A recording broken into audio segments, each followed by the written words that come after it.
अस्सलामुअलैकुम। एक दूर दराज के गांव में एक गरीब मगर नेक दिल इंसान रहता था। नाम था यूसुफ। यूसुफ के पास ना ज़मीन थी ना दौलत। उसकी सारी पूंजी थी ईमान, मेहनत और एक सफ़ेद बकरी जिसका नाम उसने रखा था बरकत। वो बकरी सिर्फ जानवर नहीं थी बल्कि यूसुफ की ज़िंदगी का सहारा थी। यूसुफ रोज़ फजर के बाद उसे चराने ले जाता और कहते हुए उसका सिर सहलाता, ऐ बरकत, अल्लाह ने तुझे मेरे लिए रहमत बनाया है। बरकत रोज़ थोड़ा सा दूध देती। उसी दूध से यूसुफ पेट भरता और बचा हुआ पड़ोस के यतीम बच्चों को दे देता। गांव वाले कहते, खुद भूखा रहता है, दूसरे को खिला देता है। यूसुफ मुस्कुराकर जवाब देता, जो अल्लाह पर भरोसा करता है वो कभी खाली हाथ नहीं रहता। उसी गांव में रहता था एक अमीर मगर जालिम आदमी, सेठ कादिर। उसकी नज़र यूसुफ की बकरी पर पड़ी। वो बोला, इतनी अच्छी बकरी इस गरीब के पास, इसे छीन लेना चाहिए। एक दिन उसने झूठा इल्ज़ाम लगाया, यूसुफ ने मेरी ज़मीन से चारा चुराया है। पंचायत बैठी, गरीब की कौन सुनता। सेठ ने हुक्म दिया, बकरी जब्त कर लो। यूसुफ की आंखों में आंसू आ गए। उसने कांपती आवाज़ में कहा, ये मेरी रोज़ी है, अल्लाह के वास्ते रहम करो।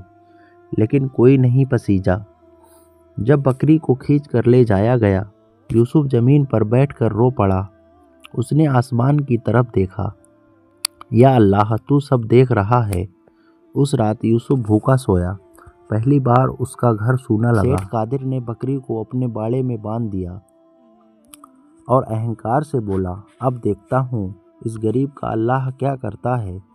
रात के सन्नाटे में जब सब सो रहे थे, अचानक बाड़े से आवाज़ आई, जुल्म मत करो, अल्लाह सब देख रहा है। सेठ की आंख खुल गई। वो कांप उठा। उसने सोचा शायद वहम है, लेकिन फिर वही आवाज़, मैं यूसुफ की रोज़ी हूँ, मुझे छीनने वाले अल्लाह से डरो। सेठ चीख पड़ा। पूरा घर जाग गया। गांव वाले जमा हुए। सबकी आंखों के सामने बकरी ने साफ बोल कर कहा, जिसने मुझे जुल्म से छीना उस पर अल्लाह का अज़ाब आएगा। लोग सन्न रह गए। किसी की जुबान नहीं हिली। सेठ कादिर के हाथ कांपने लगे। वो ज़मीन पर गिर पड़ा। सेठ रोते हुए बोला, मैंने गुनाह किया, मुझे माफ़ कर दो। उसी वक्त पंचायत ने फैसला दिया, बकरी वापस यूसुफ को दी जाए। यूसुफ को बुलाया गया। जब बकरी उसके पास पहुंची, वो उससे गले लगाकर रो पड़ा, या अल्लाह, तू सबसे बड़ा है। उस दिन के बाद सेठ बदल गया। उसने अपनी आधी दौलत गरीबों में बांट दी। गांव वालों का ईमान मजबूत हो गया। सब कहते, अल्लाह जब चाहता है जानवरों से भी हक बुलवा देता है।